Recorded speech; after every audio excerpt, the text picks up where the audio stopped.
નમસ્કાર મિત્રો, હાલ હમણાં ખૂબ જ મોટા દુઃખદ સમાચાર સામે આવી રહ્યા છે। અભિનેતામાંથી રાજનેતા બનેલા ડીએમડીકેના ચીફ વિજયકાંતનું 71 વર્ષની વયે નિધન થયું છે। તેમની પાર્ટીના જણાવ્યા અનુસાર તેમનો કોવિડ રિપોર્ટ પોઝિટિવ આવ્યો હતો અને શ્વાસ લેવામાં તકલીફ પડતી હોવાથી તેમને હોસ્પિટલમાં વેન્ટિલેટર પર રાખવામાં આવ્યા હતા।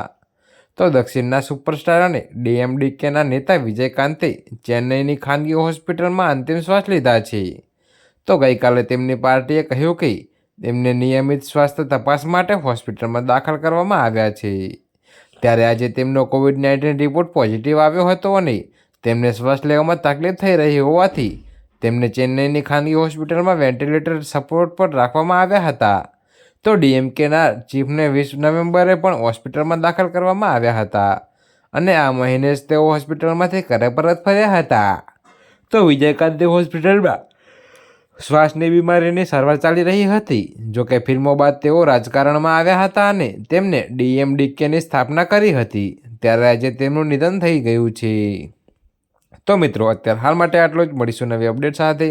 અને જો તમને અમારા વિડીયો પસંદ આવતા હોય તો વિડીયોને લાઇક, કોમેન્ટ, શેર અને અમારી ચેનલને સબસ્ક્રાઈબ કરવાનું ભૂલતા નહીં।